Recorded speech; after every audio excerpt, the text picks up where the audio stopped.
Welcome back to our English Learning channel. In this podcast, we're talking about why you don't need big, fancy words to do well in job interviews. Instead, we'll explore what really matters and how using simple, clear English can make a much better impression.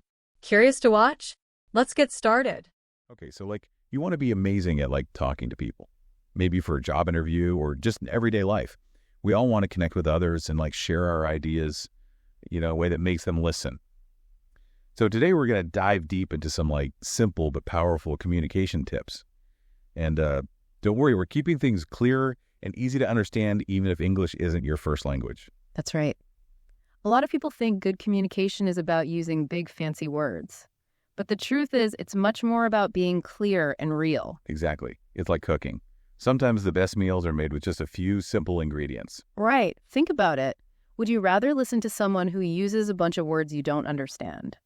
Or someone who speaks in a way that feels natural and easy to follow? I definitely choose the person who helps me understand their ideas. Me too. And using simple words doesn't mean your ideas are simple. It just means you're making them easy for everyone to grasp. So it's not about showing off how many words you know. It's about using the right words to connect with your audience. Exactly. And another thing people often get wrong is thinking they have to speak really fast to sound smart. But real fluency isn't about speed. It's about flow. Flow. Like a river, yes. A river can have twists and turns, but the water keeps moving smoothly. Speaking fluently means you can pause, think, and choose your words carefully while still making your message clear and easy to follow. That makes a lot of sense. We all have our own pace, and it's more important to be understood than to rush through our words. Absolutely. And the more you practice talking, the more fluent you'll become. It's like any skill. The more you do it, the better you get. So find a friend, family member, or even talk to yourself in the mirror. The key is to get comfortable expressing your thoughts out loud. Right. And don't be afraid to make mistakes. Everyone stumbles over their words sometimes. It's all part of learning. That's a good reminder. Sometimes we get so caught up in trying to be perfect that we forget that communication is about connecting with people, not being flawless. Exactly. And speaking of connection, another myth is that you need to have all the answers memorized like a robot. Like you're reading from a script. Yes. While it's good to be prepared, especially for something like a job interview, you don't want to sound rehearsed or fake. It's so important to be yourself. People can tell when you're not being genuine. Absolutely. Instead of focusing on memorizing words, think about the feeling you want to convey. Share stories from your life. Be honest about your experiences and let your personality shine through. So it's more about connecting with the interviewer on a human level than reciting a bunch of pre-planned answers. Exactly. Think of it like this. You're not just trying to get a job. You're trying to build a relationship. And relationships are built on trust and realness. So how can we make sure we're communicating authentically and not just repeating what we've memorized? One way is to tell stories that show your skills and personality. For example, instead of saying, "I'm a hard worker," tell a story about a time you went above and beyond to finish a tough project. This makes you more interesting and memorable. That's so true. Stories have a way of drawing us in and making us feel connected to the person telling them. Exactly. And stories help people get to know the real you, not just the person on your resume. It's like giving them a peek into your world and letting them see what makes you tick. Right. And remember, stories don't have to be big or dramatic. Even small moments can be powerful if they're told well. It's more about the feeling you share than the size of the story. Exactly. So think about some experiences from your life that show your strengths and who you are as a person. This is where it gets exciting. Instead of just listing your skills, you're bringing them to life through stories. That's a great way to think about it. The more vivid and engaging your stories are, the more people will remember them. So before your next interview or important conversation, take some time to remember those stories that showcase your best self. Then practice telling them in a way that feels natural and engaging. Great advice. Now let's talk about something that often gets overlooked, your body language. Oh yeah, body language can say a lot even when we're not speaking. Exactly. It's things like making eye contact, your facial expressions, how you stand, and even your tone of voice. All of these cues can change how your message is received. So it's not just about what you say, but how you say it. Precisely. For example, imagine someone telling you they're excited about a project, but they're slouching, not looking at you, and speaking in a flat voice. Would you believe them? Probably not. Their body would be saying something different from their words. Exactly. But if they were sitting up straight, looking you in the eye and speaking with enthusiasm, their body language would make their words more believable. So being aware of our body language can make a big difference in how we connect with others. Absolutely. And the good news is that you can learn to improve your body language just like you can improve your speaking skills. So how can we become more aware of our body language and use it to our advantage? One simple way is to practice in front of a mirror. Look at how you stand, how you move your hands, and what your face is doing. It's like having your own personal feedback system. That's a great idea. You can see what you're showing to the world and make changes if needed. Exactly. You can also practice with a friend and ask them for feedback on your body language. Getting another perspective is always helpful. Sometimes we don't even realize what our body is doing. That's right. By being more aware of our body language, we can make sure it matches our words and helps us communicate more clearly. It's like having a secret superpower. You can use your body to make your message stronger and more convincing. You could say that. Body language is a powerful tool that can help you build trust, connect with people, and make your message more impactful. Now, here's something I find really interesting. We often think of communication as talking, but listening is just as important, right? Absolutely. Some people even say listening is the most important skill of all. Why is that? Well, think about it. When you really listen to someone, you're showing them respect, making them feel heard, and building a connection. It's like saying, I see you, I hear you, and what you have to say matters to me. Exactly. And when people feel heard, they're more likely to open up, share their ideas, and trust you. So active listening isn't just about hearing words. It's about understanding the message behind them. Yes. It's about paying attention to the speaker's tone of voice, their body language, and their feelings. It's like reading between the lines to figure out what they're really trying to say. That makes sense. It's like being a detective looking for clues in their words and actions. Exactly. And active listening also means asking questions to make sure you understand, summarizing what you've heard, and responding in a way that shows you're really paying attention. It's like a two-way street. You're not just passively listening. You're actively participating in making the other person feel valued. Right. And the more you practice active listening, the better you'll become at understanding different perspectives, building strong relationships, and handling disagreements. It's like a secret weapon for success in all areas of life. Absolutely. Now let's talk about a specific technique that can help you show you're a good listener, especially in important situations like job interviews. I'm all ears. This technique is called referencing. It's about using something the other person said in your own response. So it's like showing them you were paying attention and that their words made an impact on you. Exactly. For example, if the interviewer says they're looking for someone who works well on a team, you could say something like, I understand that teamwork is important here, and I'm excited to use my collaborative skills to help the team succeed. That's a great example. It shows you were listening and that you care about what's important to them. Precisely. Referencing is a subtle but powerful way to stand out and show you're a good listener, especially in a job interview. It's like building little bridges of connection throughout the conversation. Exactly.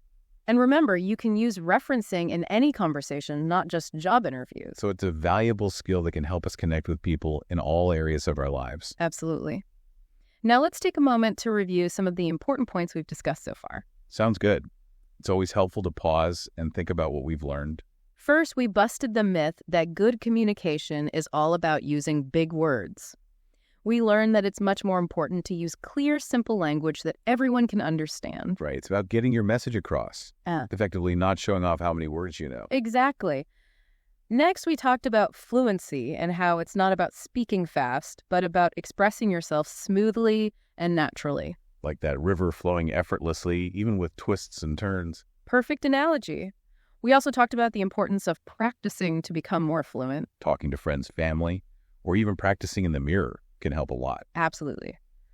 Then we discussed the power of storytelling and how sharing your experiences can make your skills and personality come alive. It's about painting a picture with words and connecting with people on an emotional level. Exactly. We also touched on the importance of body language and how to be more aware of what our body is saying. Our eyes, posture, facial expressions, they all play a part in how we come across to others. Right. And lastly, we talked about how active listening is essential for good communication. It's about really listening to the other person's perspective, asking questions to make sure we understand, and responding in a way that shows we care. Exactly. And we learned about the technique of referencing, which can help us show that we're good listeners and build strong connections. It's like showing people that we're paying attention and that their words have value. Precisely. So those are some of the key points we've covered so far. This has been so helpful. I'm already feeling more confident about my communication skills. That's great to hear. Remember, communication is a skill that can be learned and improved with practice and awareness. And the more we understand the subtleties of communication, the better we'll be at connecting with people and achieving our goals. Absolutely. Now that we've talked about some basic communication ideas, let's explore a few more strategies to help you improve your skills and make a bigger impact. Okay, I'm ready to learn more. What kind of strategies are we talking about? One important thing is to think about who you're talking to and adjust your communication style. This means considering things like their age, background, knowledge, and culture. So it's about being flexible and changing how we communicate based on who we're talking to. Exactly. For example, if you're explaining a difficult technical idea to a group of experts, you might use more specific language and assume they already understand a lot. But if you're explaining the same idea to people who aren't experts, you'd need to use simpler language and give more background information. It's like speaking different languages, even though we're using the same words. That's a great way to put it. It's about finding the right balance between clarity and complexity so that your message is understood by the people you want to reach. So how can we get better at changing our communication style for different people? One helpful way is to do some research beforehand. If you know you'll be talking to a specific group, take some time to learn about their background interests and what they might already know. So it's like gathering information before a mission. The more you know about your audience, the better you'll be able to communicate with them. Exactly. You can also use observation and active listening during the conversation to understand how much your audience is grasping and adjust your approach as needed. So it's a continuous process. We're always evaluating and adapting based on the feedback we're getting. Precisely. And speaking of feedback, another important aspect of good communication is being open to feedback from others. This means being willing to hear how your communication is coming across, even if it's not always positive. That can be hard. No one likes to hear that they're not communicating well. I understand. It can be challenging to receive criticism, especially about something as personal as our communication style. But remember, feedback is a chance to grow. So instead of getting defensive, we should see feedback as a valuable tool for improvement. Exactly. When someone gives you feedback, try to listen carefully and ask questions to make sure you understand their point of view. Thank them for their input, even if you don't agree with everything they've said. It's about showing them that you value their opinion and that you're committed to becoming a better communicator. Precisely. And remember, feedback is a two-way street. Don't be afraid to ask others for feedback on your communication skills. So if I'm giving a presentation or leading a meeting, I could ask my colleagues for their honest opinions on how I did. Exactly. You could also ask friends, family members, or mentors to give you feedback on your overall communication style. The more perspectives you gather, the better you'll understand your strengths and areas for improvement. It's like having a team of communication coaches. That's a great way to think about it. Now let's shift gears and talk about another important element of communication that is often overlooked: emotional intelligence. Ah, yes. Being in tune with our own emotions and the emotions of others. Exactly. Emotional intelligence is crucial for effective communication because it allows us to understand and manage our own feelings, empathize with others, and build stronger connections. So it's not just about the words we say, but also about how we make people feel. Precisely. For instance, imagine you're giving feedback to a coworker on a project. If you're feeling frustrated or annoyed, your tone of voice and body language might convey those emotions even if your words are neutral. That can make the other person feel defensive or upset, even if the feedback is valid. Exactly. On the other hand, if you approach the conversation with empathy and understanding, you're more likely to have a productive discussion and achieve a positive outcome. So it's about being aware of our own emotional state and making sure it's not getting in the way of our communication. Exactly. And it's also about being sensitive to the other person's emotional state and adapting our communication accordingly. So how can we improve our emotional intelligence and become more effective communicators? One helpful approach is to practice self-awareness. Pay attention to your emotions throughout the day and notice how they influence your thoughts and actions. So it's about becoming more aware of our own inner world. Exactly. You can also practice empathy by trying to see things from other people's perspectives. Imagine yourself in their shoes and consider how they might be feeling. It's like putting on a pair of empathy glasses and seeing the world through their eyes. That's a great analogy. The more we practice empathy, the better we'll get at understanding and responding to the emotional needs of others. This has been so insightful. I'm starting to see communication in a whole new way. It's not just about sharing information.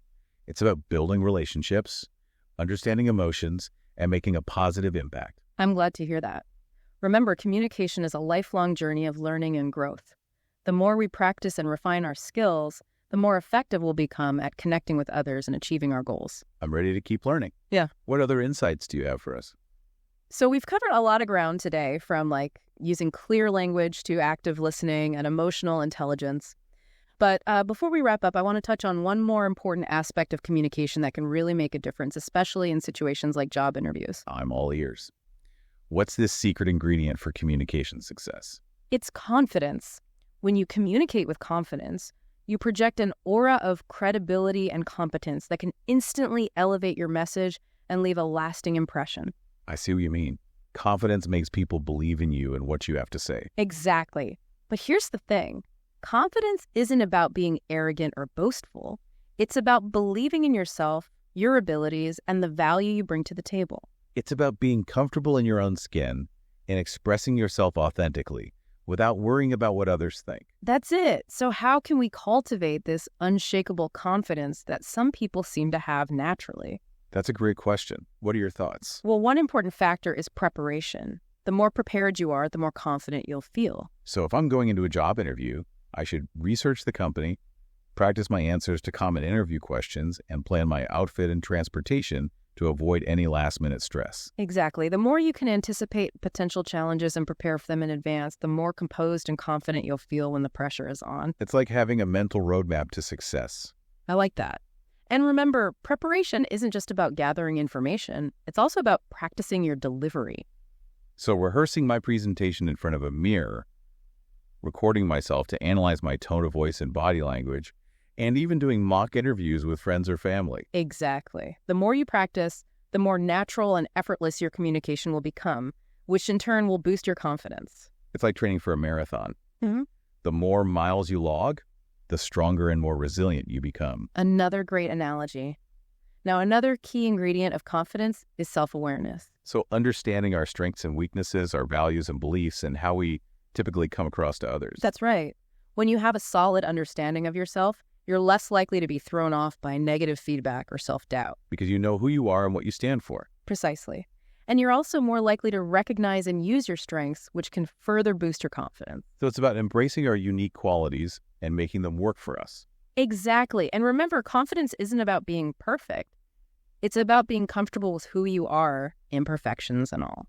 It's about understanding that everyone makes mistakes and that those mistakes don't define us. You got it. In fact, sometimes our imperfections can be our greatest strengths. They can make us more relatable, more human, and more memorable. So don't be afraid to let your true self shine through. Absolutely. Now, another way to build confidence is to focus on your accomplishments and positive experiences. So instead of dwelling on our failures or shortcomings, we should celebrate our successes and remind ourselves of all the times we've overcome challenges. Exactly. Take some time to reflect on your past achievements, both big and small. Write them down, create a visual reminder, or simply take a moment to savor those positive memories. It's like creating a mental highlight reel of our greatest moments. That's a great way to put it. And by focusing on our successes, we can shift our mindset from one of self-doubt to one of self-belief. It's about reminding ourselves that we are capable, resourceful, and deserving of success. Precisely. Now, one final tip for boosting your confidence is to surround yourself with positive and supportive people. So people who believe in us, encourage us, and lift us up when we're feeling down. Exactly. The people we spend time with have a huge influence on our mindset and our beliefs about ourselves. It's like having a personal cheering squad. That's a great way to think about it. So make an effort to connect with people who inspire you, challenge you, and support you on your journey. This has been such an inspiring conversation. I'm feeling so much more confident about my ability to communicate effectively. That's fantastic. Remember, communication is a powerful tool that can help you achieve your goals, build meaningful relationships, and make a positive impact on the world. Absolutely. And by using these strategies and practicing them regularly, we can all unlock our communication potential and become more confident, engaging, and impactful communicators. So go out there and communicate with confidence. Believe in yourself, your message, and your ability to connect with others. And remember, even the best communicators had to start somewhere. Don't be afraid to make mistakes. Learn from your experiences and keep practicing. The more you communicate, the more confident and effective you'll become. And who knows, maybe one day you'll be inspiring others with your amazing communication skills. That's a great thought. So keep learning, keep growing, and keep communicating. The world needs to hear what you have to say. And that wraps up another deep dive. We hope you found this exploration of communication helpful and empowering. Until next time, keep those conversations flowing, those connections strong, and those communication skills sharp.